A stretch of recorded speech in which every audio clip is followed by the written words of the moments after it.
হরে কৃষ্ণ। আমাদের কার চরণে প্রণাম করা উচিত সেটা বলতে গিয়ে শ্রীলা দেবকীনন্দন দাস ঠাকুর একটি গান রচনা করেছেন।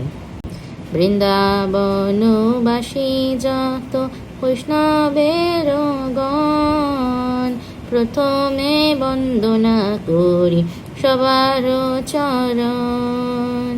নীলাচলবাসী যত মহাপ্রভুর গণ, ভূমিতে পড়িয়া বন্ধু সবার চরণ। নবদ্বীপবাসী যত মহাপ্রভুর ভক্ত, সবার চরণ বন্ধু হইয়া অনুরক্ত। মহাপ্রভুর ভক্ত যত গুরুদেশে স্থিতি, সবার চরণ বন্ধু করিয়া প্রণতি। যে দেশে বৈশে গৌরাঙ্গের গান, ঊর্ধ্ববাহু করি বন্ধু সবার চরণ। হইবেন প্রভুর যত দাস, সবার চরণ বন্ধ দন্তে করি ঘাস। ব্রহ্মাণ্ড তারিতে শক্তি ধরি জনে জনে, এ বেদ পুরাণে গুণ গায় যে বাসুনে। মহাপ্রভুর গণ সব পতিত পাবন, তাই লোভে মুই পাপি লইনু শরণ। বন্দনা করিতে মুই কত শক্তি ধরি, তম বুদ্ধি দোষে মুই দম্ভ মাত্র করি। তথাপি মুখের ভাগ্য মনের উল্লাস, দোষ কমি অধমি কর নিজ দাস। সর্ববাঞ্ছা সিদ্ধি হয় যম বন্ধ ছুটে, জগতে দুর্লভ হইয়া প্রেম ধন লুটে।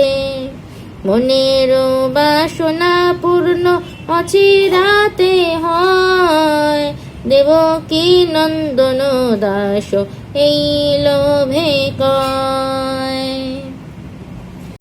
প্রথমত এখানে বৃন্দাবনবাসী যত বৈষ্ণবগণ আছেন তাদের সবার চরণে প্রণাম করার কথা বলা হয়েছে। দ্বিতীয়ত নীলাচলবাসী মহাপ্রভুর যত ভক্ত আছেন তাদের চরণে প্রণাম করার কথা বলা হয়েছে।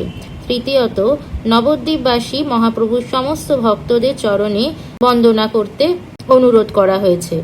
এবং চতুর্থত গৌর দেশে মহাপ্রভুর যত ভক্ত আছেন এখন তাদের সবার চরণে প্রণাম করতে বলা হয়েছে। এবং যে কোনো দেশে গৌরাঙ্গ মহাপ্রভুর যত ভক্ত আছে তাদের সবাইকে ঊর্ধ্ববাহু করে বন্দনা করার কথা বলা হয়েছে। আর বলা হয়েছে যে ভবিষ্যতে যারা মহাপ্রভুর দাস বা ভক্ত হবেন তাদের চরণেও বন্দনা করতে।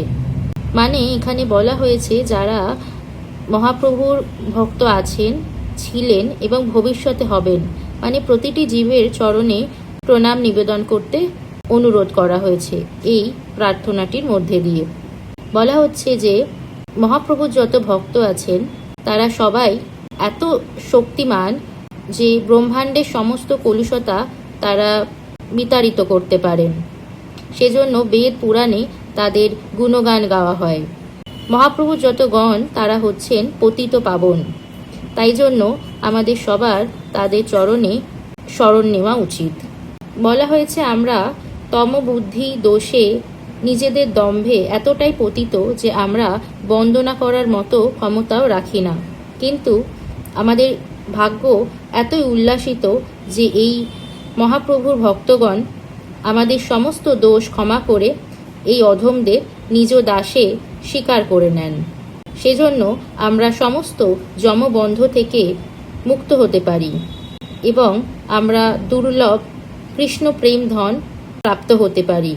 তাই এই প্রার্থনাটির মাধ্যমে দেবকীনন্দন দাস ঠাকুর বলছেন যে এই লোভ করে যে এই মহাপ্রভুর ভক্তগণ আমাদের উদ্ধার করতে পারেন, সেই লোভ করে, সেই মনের বাসনাতে আমি প্রত্যেকটি মহাপ্রভুর ভক্ত যারা হয়েছেন, যারা হবেন, যারা আছেন, তাদের সবার চরণে প্রণাম নিবেদন করি।